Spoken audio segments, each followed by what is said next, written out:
Coming up on this edition of Carolina Insider, step into another dimension with virtual reality. Find out how the School of Information Science is working to take your classroom experience to a new level.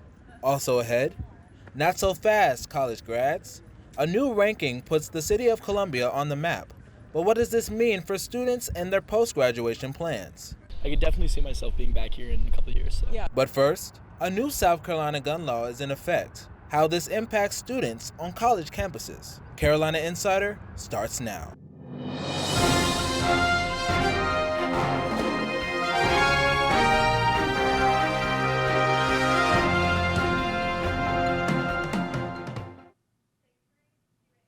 Hello, and thank you for joining us. I'm Justin Mitchell. Our top story today: a new state law is bringing attention to the issue of guns on campus. Over spring break, Governor Henry McMaster signed a bill into law that allows anyone over 18 to own and carry a gun in public, unless otherwise prohibited. The Constitutional Carry Act does outlaw the possession of firearms in places owned or operated by educational institutions, unless you get express permission. That includes USC. But there is one important exception.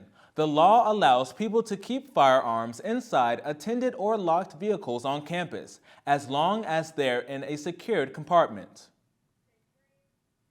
A new study finds laws like these could have an impact on where students decide to attend college. A survey from Gallup and the Lumina Foundation shows that 81% of potential applicants say campus gun policies are important in choosing which institution to attend, and they favor states with stricter rules. 70% considers reproductive health policies in their college decisions, the majority wanting more access. A new study finds laws like these could have an impact on where students decide to attend college.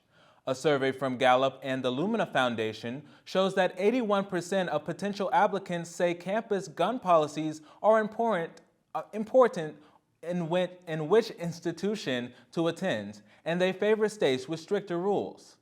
70% consider reproductive health policies in their college decisions, the majority wanting more access. Turning now to population growth and development in Columbia.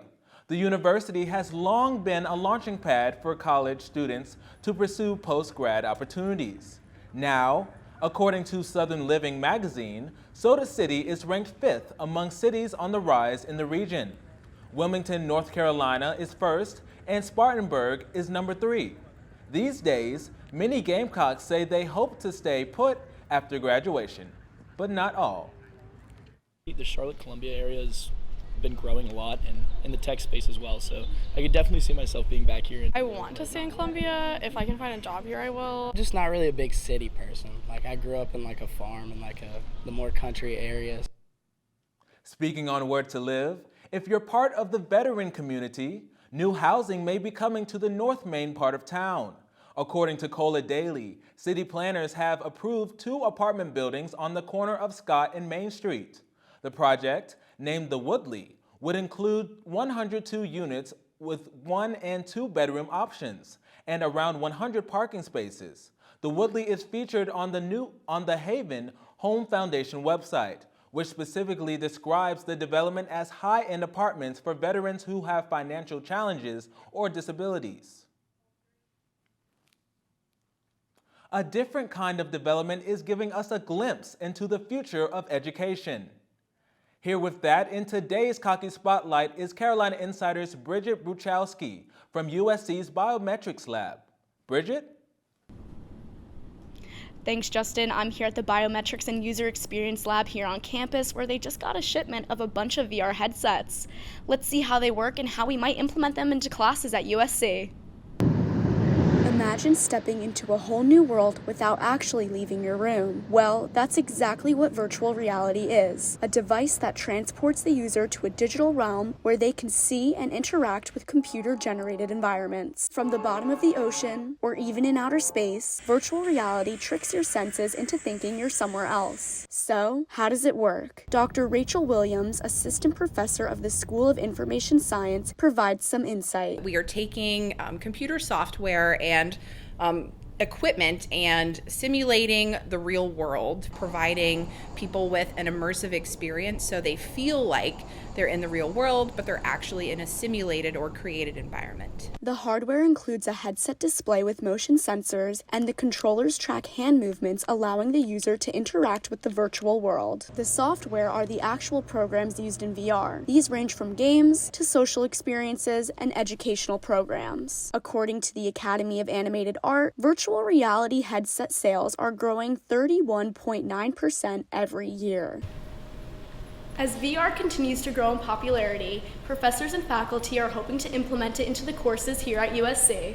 VR provides an opportunity for students to simulate professional training in various career fields while fostering collaborative projects. Director Lyda Fontes-McCartan shares her thoughts. VR technology is also really interesting because you can be at VR with multiple people, right? So if I take, if we have students in this simulated space where they are all seeing different things and they can have a conversation about that within that space, can be really interesting as well.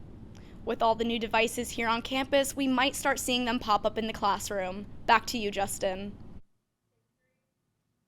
Thanks, Bridget.